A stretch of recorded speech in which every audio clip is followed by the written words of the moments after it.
ส่งเพื่อนมาเดี๋ยวส่งเสื้อให้น้องเพื่อนอยู่นี่บ่อันนี้บ่เพื่อนใครคอยอยู่ใกล้ๆคอยบู๊เลยนี่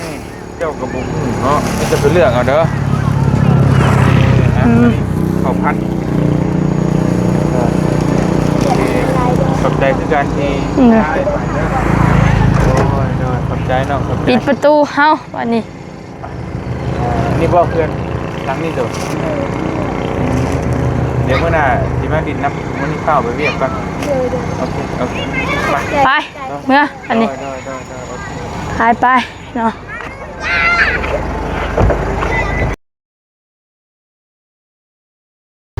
เอาพี่น้องเปิดภาพมาอีกวันนี้ก็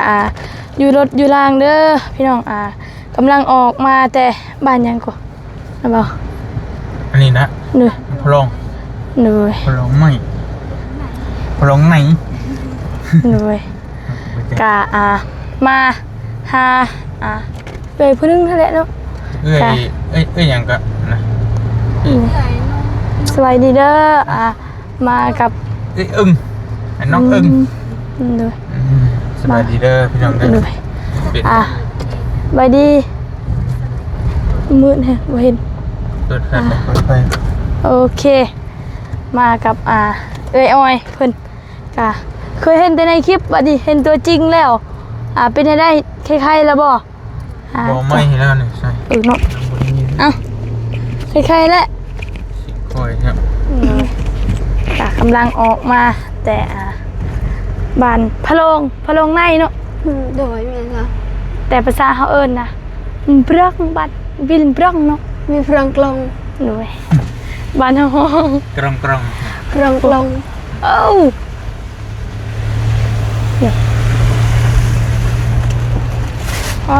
ทางกันเลย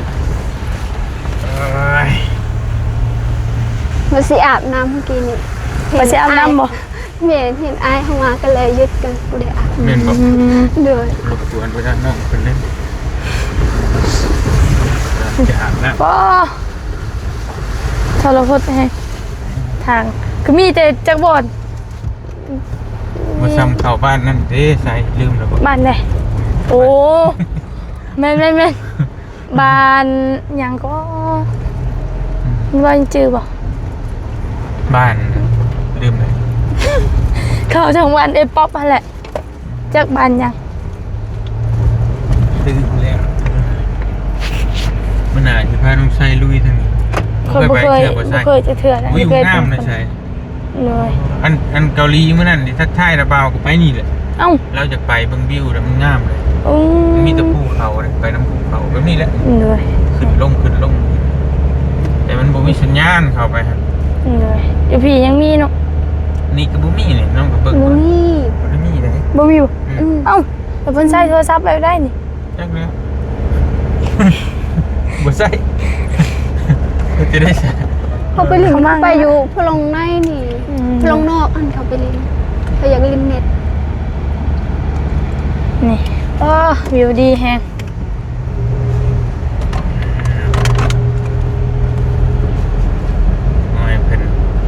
มานำน้องเนาะรบกวนผ่าตัดได้จักมื้อนั่นเนาะได้แล้ว2-3 เดือนแต่เดือนยังก็2-3 เดือนฮอดบ่ฮอดติ2 เดือนเดือนนึงนี่แหละยังฮอดเดือนปลายนะตามระบาเบิ่งนี่นั่นก็เดือนปลายนี่แหละเด้อนี่แหละจนให้ลุกยังลุกก็บ่ได้เลยเจ็บอยู่บ่เจ็บล้างนี่ก็มันบาดมันคิดว่าสินักแล้วตอนนั้นเนาะโดยคิดว่าโอ้ยลูกบ่ได้เลยกินยังก็บ่ได้กินยังก็อยากหากกินยังก็อยากหากจนหายสุดแล้วนะพี่น้องสุดความสามารถแล้วพอเพิ่นสิจอยเนาะคิดในไรจังนี่ทักไปหาอ้ายก่อนคือว่าอุ้ยสักลองเบิ่งใช่บ่บ่ได้ลองนานคิดว่าบ่ได้ลองให้อ้ายสวยก็ลองเบิ่งแหละนะเบาเคยเห็นเพิ่นตัวจริงบ่พอถามอ้ายไปครั้งแรกเลยตอบเลยดีใจแห้งตอนนั้นเอาคนทีมงานอ้ายคือสวดไปสวดมาอยู่บ่ได้ให้เพิ่นช่วยเหลือบ่บ่กล้าเคยเห็นแต่บ่กล้า ไปหาระบาวปากกาลอยดีเสียอ่อย ขมัง เป็นยัง ไง คือกะเลยไปหาระบาวคือกะมันเบิดหนทางเลยป่ะขมั่งแหละพี่น้องนี่เนาะ ขมังข้างนี้ คิดดูว่าจะได้ไปผ่าตัดตอนเช็ดไปหาไอ้ เสร็จหาอ้ายกับยืมเงินเขาก่อนไปผ่าตัดเลยตอนไปเสร็จอ้ายมื้ออื่นก็ไปแล้วเพราะมันบ่ไหวแล้วมันโตจอยลงเขาก็บ่ ยื ได้ มเงิ กิ น น เขาไปบ่ โดย พอได้ทีมงานช่วยยังในทีมงานไปขอ อ้า บ ย ริ ปีเขาซอยกำลังอีกเรามาตลอดอยู่หมอไปส่งข้าวส่งหยังให้กิน ตัวแบน อยู่งามดีหรอก อยู่ดีแฮะนี่ ครับ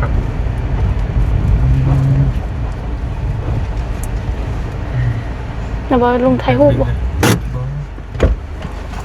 ไทยเขา มากับเอ้ยอ้อยเพิ่นกะหากะเห็นเพิ่นครั้งแรกเลยจอยแฮงเนาะ ด้วย เพิ่น คนจอยเลยยังเป็นแบบนี้ยังจอยกว่าอีก ตอนผ่าตัดช่วงแรกๆนะเพิ่นเฮาถามเนี่ยเพิ่นเอ้ยเป็นหยังก็จึงผ่าตัด มันเป็นนั้นเขาว่าเป็นถุงน้ เป็นทุ่งน้ำอยู่มดลูก ำเนี่ยเหรอ โอ้ มดลูกอยู่ห้างไข่มดลูกเนี่ย อืม เขาบอกกินยาแล้วกินกันยังไม่เศร้าแล้วเขาบอกต้องผ่าตัดก็เลยผ่าตัด ด้วยแล้วก็ไปเลยเนาะแบบจุดจัด ไปผ่าตัดยังไม่ได้ไปเบิ่งอยู่นั่นก็คือเก่าเขาว่ามีแต่เป็นถุงน้ำก็เลยไปผ่าตัดเขาว่า ด้วย ไปยูเวียดเลยยูเวียดแพงๆเขาผ่าตัด30-40 ล้านพุ่น โอ้ยอยู่เวียดแพงเนี่ย ด้วย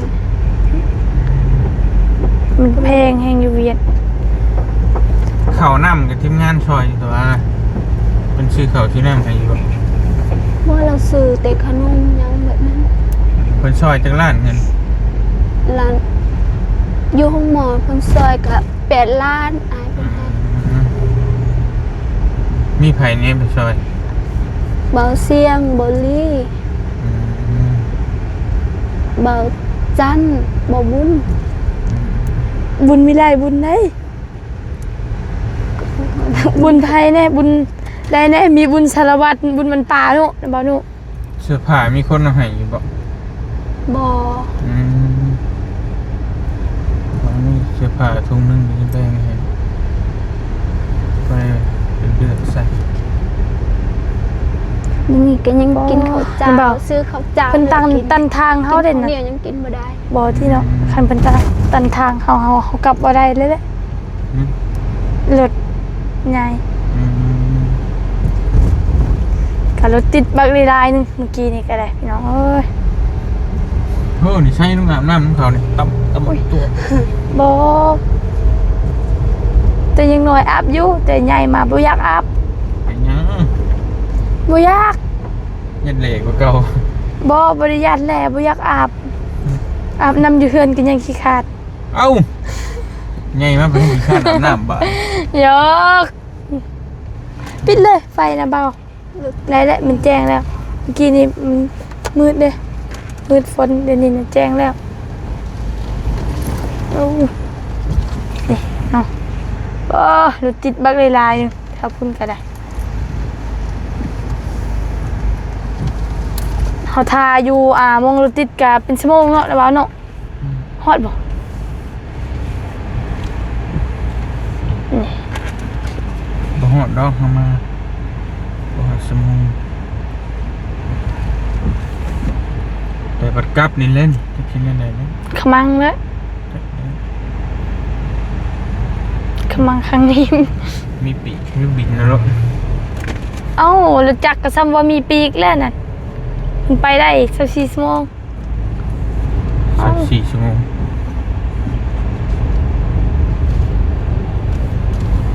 4 ชั่วโมงเลยเหรอ เอ้ารู้จักไปได้รถใหญ่ไปบ่ได้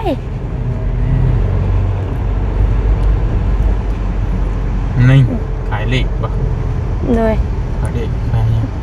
ใครแรกติ ขายเหล็กหรือขายอะไรซื้อของฝากมันก็มีอย่างมีจามบ่ เลย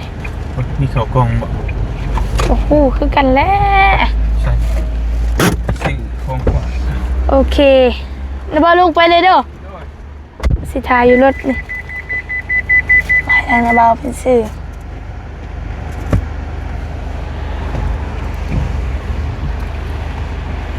เป็นอะไรข้าวดำจำปาเอ้ยพอมีกินอยู่บ่เดี๋ยวนี้ โดยกินข้าวจ้ามัน เนอะเอ้าเอ้ยยังกินข้าวข้าวข้าวเหนียวว่าได้บ่ กินได้แต่กินหน่อยนึง กินน้อยนึง เลย กินข้าวเจ้าแล้วเพราะว่าเฮาก็หากับผ่าตัดใหม่ๆแพ้มันก็แพ้ตัวเพิ่นผ่าตัดก็ดีหมดแล้ววะ ดีแล้วแต่ยังอยู่ในกันยัง ยังเจ็บ ยังบ่ได้เจ็บแต่มันเป็นสุดท้ายดะก็ย่างเงินก็นั่งก็ย่างไปพุ่น ยังยังบู้คือกันแหละเห็นว่ายังนี่ก็ยังมึนอยู่ ดินกปูนาดิจักมาแต่ไส้นะปูนากับแม่เพิ่นน่ะโอ้เห็นอยู่บ่เฮาน่ะ ไปสิเห็นเนาะอยู่รถ ปูนานะเอ้ยฮู้บ่ปูนาทางนาบาวเตียงเพิ่นก็เฮาก็เคยแหละถ่ายคลิปเพิ่นเอ้ยฮู้อยู่บ่เฮา ฮู้เบิ่งอยู่คลิปนั่นเด้พี่น้องก็ยังบ่เคยเห็นคือกันเห็นแต่อยู่ในคลิปเบิ่งคลิปตลอด เฮาก็คือกันเคยเบิ่งอยู่บ่คลิปนาบาวเตียงเพิ่นนี่ เฮ้ย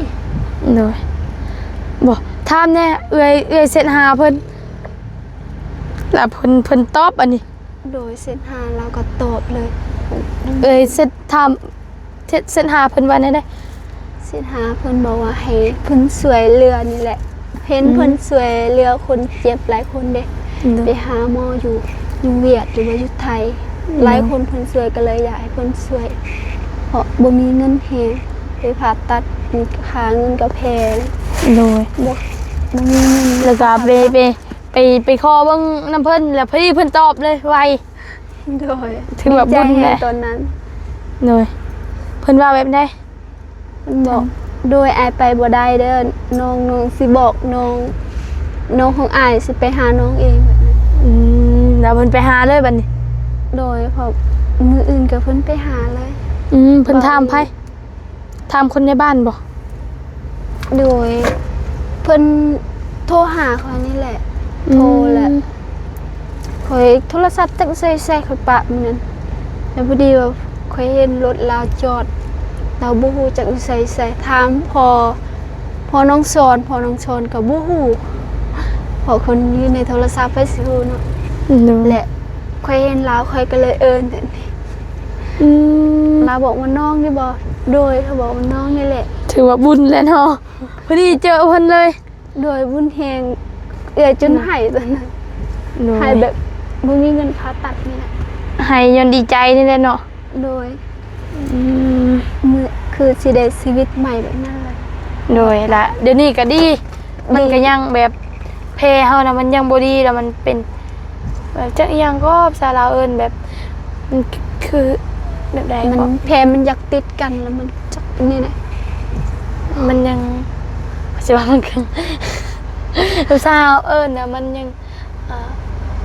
ถือว่าจักมันติดบ่จักแบบใดเพิ่นเอิ้นฮู้คือกัน มันอยากติดกันแล้วมันคันๆแบบนี้ โดยแล้วมันยังแน่แหละก็สิว่าจักแบบใดโอ้ แค่ขาลอยอยู่ อึบนะผู้ฝากมา โอ กิน เค เนี่ยกินได้วัตถุอย่างบ่ โดยได้กินบ่ได้มีแต่ส้มแบบนั้น มักเผ็ดก็กินได้น้อยนึงเนาะ โดย เนี่ยว่าแล้วผ่าตัดเนาะ บ่ให้กินแล้วมักเผ็ดเนาะโอ้ ลำบากดีเราไปน้อง กว่าสิไปได้นี่โอ้บ่แม่นเรื่องง่าย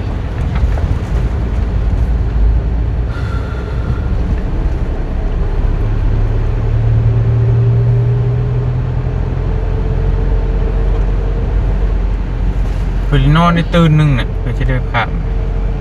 นอนเลยเด็กใหญ่นี่ใช่ปะได้นอนแล้ว จะได้นี่ แต่ก่อนนี่ยังคล้ายๆแต่ก่อนมันติดฮอด บ้านสกีพุ่นเนาะเนาะกว่าฮอดบ้านเอื้อยอ้อย เมนตัวนั้นมันขวมยังหักทางมันยังเขาไม่ได้เห็ดเด้ แต่เฮาน่ะรถจักรไปสบายรถจักรบินเอา จักไปทางกันยังได้ บินก็โอ้จะสิตุยไปทางบางยากๆหนึงมีแต่ขี้ตบ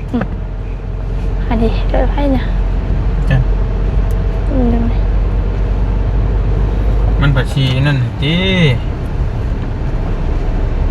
รถจักรมันขนเครื่องอะไรแค่ประเด็น โดย เขาอยู่เพื่อนกันยังจักกระสอบ แม่นแล้ว ซ้ำกระสอบเขาก็สิไกลสิมืดคือกัน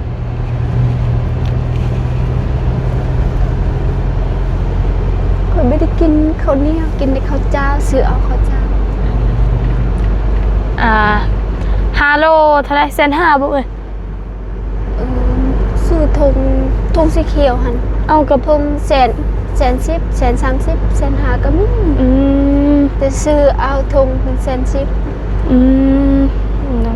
เขาแบบนั้นแหละเขาแบบนั้นแหละโอ้10พอซื้ออยู่เนาะแต่ก่อนถูกกว่านั้นเนาะ โดยแต่ก่อนก็ถือกว่านั้น50 70เขางามกว่า70เขาบ่งามกว่า50 คือว่าแล้วเดี๋ยวนี้ เดี๋ยวนี้ยังก็เป็นแสนเนี่ย เลย เส้นป้าย ไปเดินทางนำกันเลยนี่ ทางกันพี่น้อง นี่เด้ฮอดเฮือนแล้วนะเดินทางบ่ได้แล้วฮอดเฮือนเราจอดเพิ่นอยู่นี่แหละ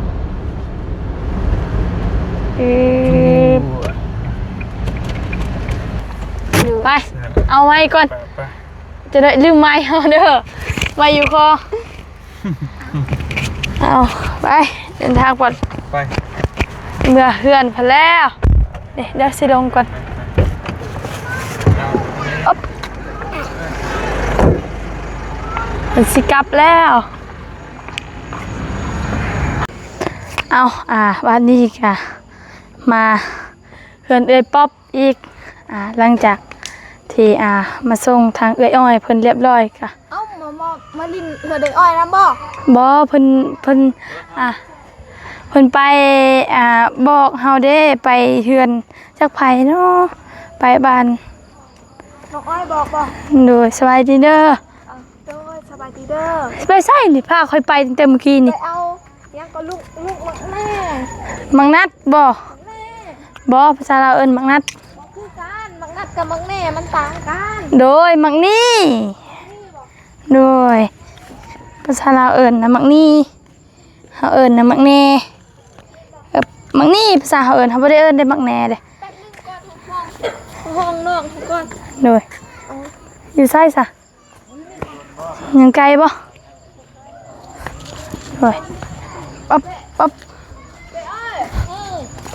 เข้ามากับทางนาบาเตียงเนาะ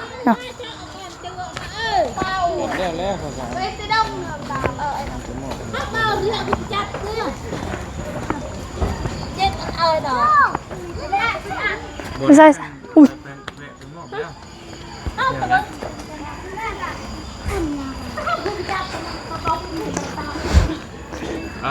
ถ้าเจ้าเมื่อพุ่นก็ชีวิตพุ่นก็ได้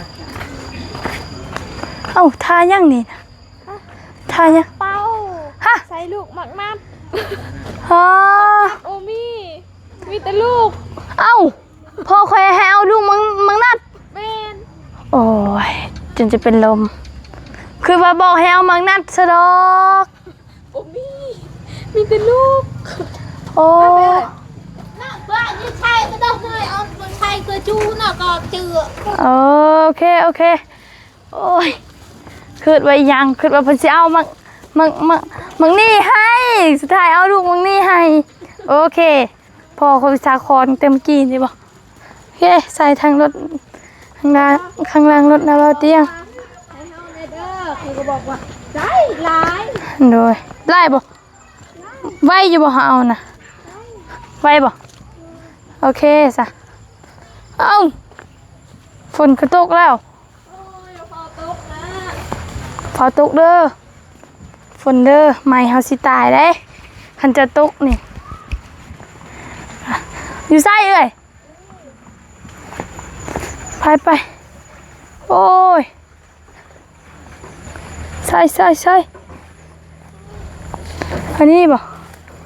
เอาลูกแบบได้นี่เอาของเอื้อยหมดนี่บ่บางนั้นเอื้อยหมด ของพระเจ้านี่ ข้อบ่ม ของเฮานะมีแต่มักนัดเงินบอก ของนั่นแหละของป้าบ่ของลุง คนอยู่ในบ้านนี้แต่ว่าเขาขอเขาจะเอาให้ลูกเด็ก เนาะนี่แน่เด้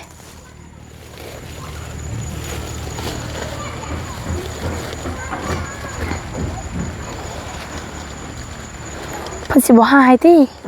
เขาขอแล้วเด้อ เด้อ มาเข้านี่เขาขอไปปุ๊บ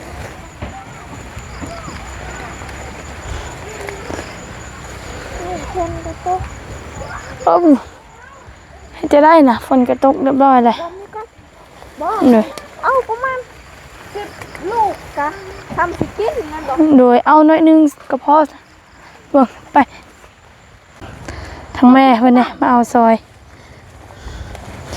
ป้า เอาค่อยทำคือไอ้เจ็บไอ้คอด นั่นไอ้คนคิดรุงถึงไว้เอาเดี๋ยวไปก็ได้เอา ตั้งกระกระตรังไอ้แหละปูแหละปูก็ชัน นี่เนาะเอา โอ้ยิงเตาในพี่กันกีจาจิทุกก็ไอ้เลยไอ้ครูนั่นยิงอะไรพี่เป็น เอา บอดาจะนายจาอะไรเนี่ยตัวยิง โอ้ตัวนี้สิสุกแล้วเอ้ย จุกปะ เด้อ เอาให้ตัวหมักนึงเด้อ เอาของเพิ่นเด้ คนไทยแล้ว โอ้เด้อขอบใจได้หลาย เพราะว่าสิเอากินก่อนเที่ยงนี่สิป้า เออ ยิ่งเหนื่อย เด้อ ตาเนี่ยเปล่า ทาค่อยเนาะ ไป โอ้ขอบใจได้หลาย ไปช่วยอาบางโยนแล้วไปล่างไปช่วยเลย อืมเด้อ ฮะเขาไปสร้างก็เนี่ยป้าใจ โอ้ยนี่แน่เนาะป้า แม่พระเนี่ยบนก้อนตัว นี่แน่ลูกเพิ่นเอ้ยมันล่ม ลมตัวหันยังบ่สุกบ่เฝ้าเอ้า นี่น้องไว้ว่าแซ่บ แม่เนาะ มันคือบ่แซ่บเนาะ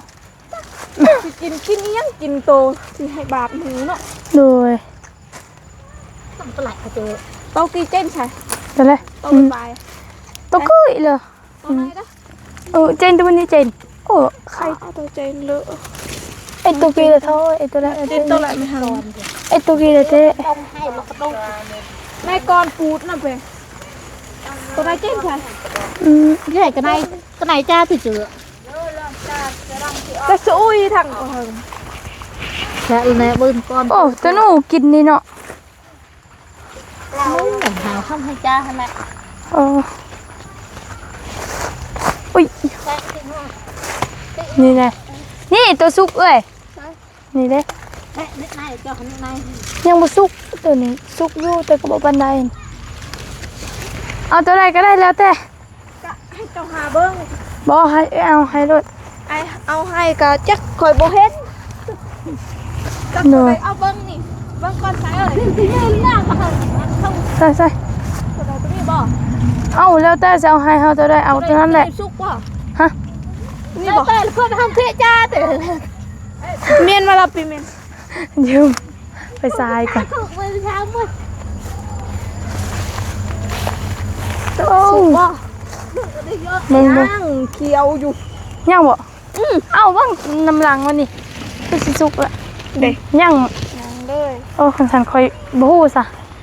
คอยเบิ่งพิษไผสิฮู้ว่ามันมืดนึงเนาะพอแล้วเอ้ยลูกมักนัดมักนี่มักพอแล้วตายแล้วสิเมื่อก็เดี๋ยวสิค่ำสิมืดน่ะทางนาบาวเตียงเพิ่นก็ยังไปถ่ายคลิปอีก ในเตชาพี่มัน โอ้นี่ใส่เบิ่งแน่ย่างกินตัวนู้บ่ใส่เบิ่งแน่อ๊อบว้าวมุงแบบนี้เลยป้า ตัวสุกก็กินหมดเลย ป้าคือบ่จงให้ค่อยกินแน่เนาะนี่เด้ตัวนี้สุกแล้วเอ้ย สุกบ่ นี่เด้ ตัวไหนตัวนี้บ่ นี่เด้ ตัวนี้บ่ เอาเบิ่งน้ำหลังมันนี่คือสิสุกละ สุกบ่ นี่เด้ สุก ซุก ยังบ่ ซุก ส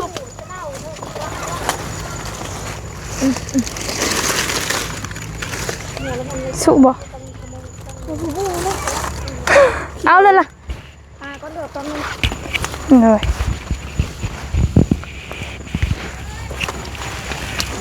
โอ้ตะกะแตนน้ำนี่เอ้ยนี่เด้มีตะกะแตนบางลีลายชาวบ้านเอ้ยเนาะนี่เด้แถวนี้มีบ่ตะกะแตนเอ้ยเด้แถวนี้ก็คือสิสุกแล้วเด้ เดือดเนาะ นี่เด้โอ้สวยบ่มีไปเอารถตัวใดก็เอาโดยหรือว่าบ่เป็นหยังนะเอาแต่ลูกมันก็ได้แล้ว ไอเจ้าเอาเมื่อตำกินเด้อ โดยป้าข่อยมักเลยตำนะของโปรดข่อย ใครมาเฮามายะอันนั้นค่ะอะไรจ้า คนมักกินส้ม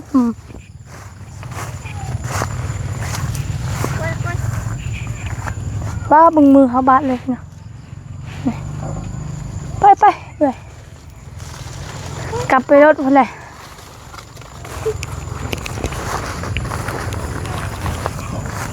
ไปนะอันปีอันตัว ใส่ก็เอาของเพิ่นซ้ำทุกอย่างเอามากเอื้ออีกแล้วนี่หาก็ไปซื้อหยังมาให้ซ้ำว่าไปกับระเบาเตียงเพิ่น ใส่แล้วทาให้มาโอ้ยใส่ใส่ใส่หรือเปล่า ไป เนอะ ไอ้ก็เอา อบหยังอบหน่อไม้หั่นบ่โอ้ยเฮามาแน่นอน คิดว่าบ่มาทาได้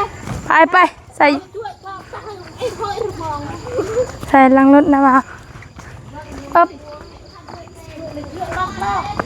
ไป ลูกมักแน่มักแน่มักยังก่อน ลูกมังนี่ลูกมังนัดหั่นน่ะทาง ลูกมั เพิ่น น เอาให้ แม่น อ๋อมาปลูก หมากอันนึง โดย ที่จะมาปลูกไว้ใช่ โดยใส่อยู่ลังรถนะบ่าวหั่นแหละ ไป โดยไป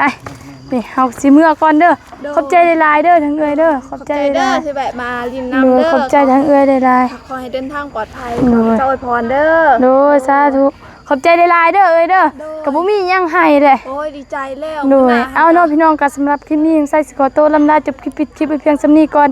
สำหรับคลิปนี้ยังใส่ไปสบายดีเด้อ โดยสบายดี โดยขอบใจหลายๆเด้อพี่น้อง